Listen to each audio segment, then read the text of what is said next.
All right.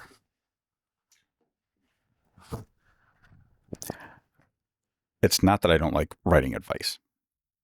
I actually enjoy writing advice. I have lots of books on writing that provide plenty of writing advice. I love that so many writers write their process and what works for them, and I get to go through it and find little tidbits that work for me. I love that. What I dislike are YouTube videos and Instagram posts and shit on TikTok where people create listicles 10 things your protagonist must do, or else Mr. Barnes and Mr. Noble are going to show up at your door and kick your dog. I can't stand that shit. And I have to wonder if there are like young writers out there, emerging writers, or even old men writers like me who are like, oh, like I want to get into writing, and then they start watching these things, and it's like, how am I supposed to remember all this? Every single week, there's another list of like 10 different things that I need to do. Like, if I want to be a successful author, I need to make sure I include these 10 things. And next week, it's 10 more things. 10 things with your dialogue that you're making mistakes on that are going to cost you your publishing deal. Just fuck you. Just fuck you with those. I understand why people create them. I understand why people watch them, but there's this part of me that just is always like, just fuck you. You're just making things worse for everyone, you know? Um, but whatever. So I'm going to impart with you some writing advice that worked for me that I think a lot of other people might benefit from. Um, and that is find people who you trust to give you feedback.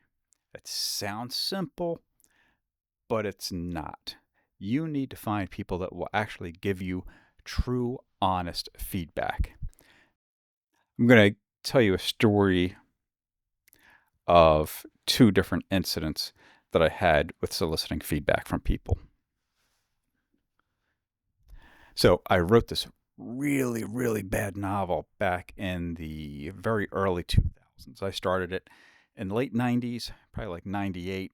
I finished it.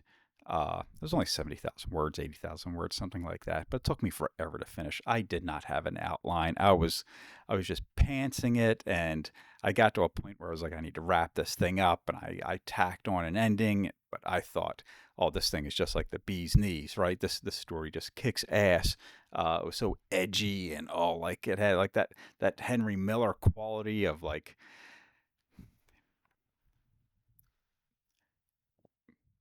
try not to go through a Henry Miller phase, um, or what's his face, the guy that wrote the Post Office.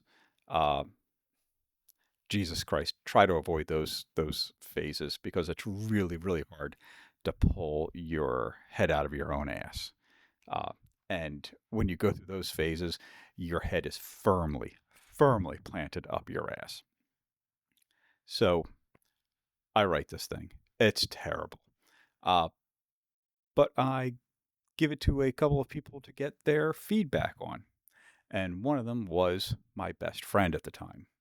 Um, and I was really excited for him to read it and to give me some feedback because I thought if anyone's going to like really give me some like useful feedback, positive and negative, it would be him, right? Because I could take getting feedback from a friend. Uh, so he reads it, he hands him back the manuscript, and he says, "This is the best thing I've ever read in my entire life." He was an avid reader, mind you. That was the least useful feedback I could have ever received. That advice was horseshit. You can't do anything with that. You can't do anything with "this was great." No notes. You're never going to get better. And the fact of the matter is, the book fucking sucked. It was trash. I can't tell you just how bad a trash it was, and it wasn't just trash because it was a first draft, and you know what Hemingway said about first drafts, right? First draft of anything is shit. This was beyond that, right? This was not a first draft that was salvageable. This was just shit. Excuse me.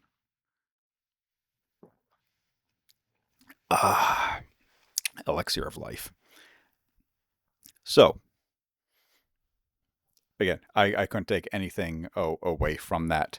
And I eventually had to come to the realization just how bad the book was on my own. Uh, I queried agents, and what the worst part is, like the very beginning of the book, probably like that first like 12 to 15 pages was pretty good. It had a lot of promise. I actually had like a couple agents send me back handwritten notes about it.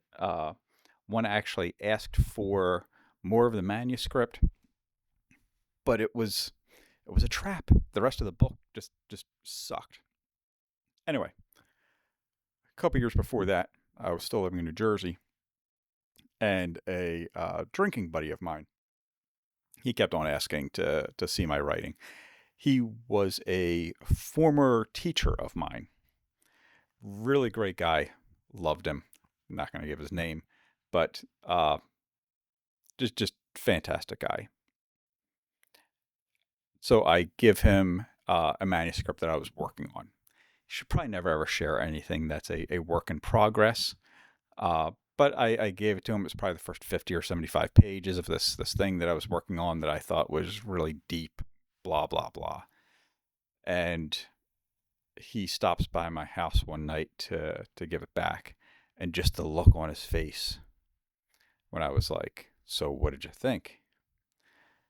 And the look on his face just like said it all. And then he said it out loud. He's like, this is terrible. This is absolutely terrible. I thought you could write. I thought you said you could write. And I was like, wow. Like, again, not great feedback, but much better feedback than saying that my writing was great. Being told that my writing sucked helped a lot, right? Because then I sat down and I'm looking at it and I'm like, man, I thought this was decent. I thought this was good. But when I reread it with fresh eyes, I could see, no, it does suck. And I kind of had to do some deep analysis on my own to see why it sucked. And it became very apparent very early on, right? Like, protagonist was a self-insert character. The flaws of the protagonist just really didn't exist. The conflict was weak. The stakes were almost non-existent. It was, I mean, the whole thing was horseshit, right? But it took me a while to get there on my own. So, again, best advice I can tell you, find one or two people who will give you honest, actionable advice. And when you give them your manuscript to read, don't give them a rough draft. At least make sure it's like a second draft, or you've cleaned it up. Make sure you've reread it. Then give it to them and give them a list of questions. Ask specific things. Are the characters believable? Is the dialogue believable? Etc., etc. Book that I just finished writing, which I actually kind of dig. That's what I did. I gave both of my alpha readers. It sounds so fucking weird, right? Alpha readers. So two people I gave the book to, the manuscript to read over, and I gave them a list of questions. And the first person actually went through and answered each of the questions in detail. Super helpful. The other person is a published author. He already knew what I was looking for. He didn't answer any of the questions, but gave me some very, very good feedback because he was an author and he knew what kind of feedback I really needed, right? So make sure you do that. Find those people. My advice, not anyone who's close to you, but you want someone who you know at least well enough that you can trust that they're going to be honest with you. So that's all I've got for you. Jenny Nicholson dropped a new video, and I am going to go watch that while I finish this beer and maybe another one and maybe another one after that, because what else are you going to do with your life, right?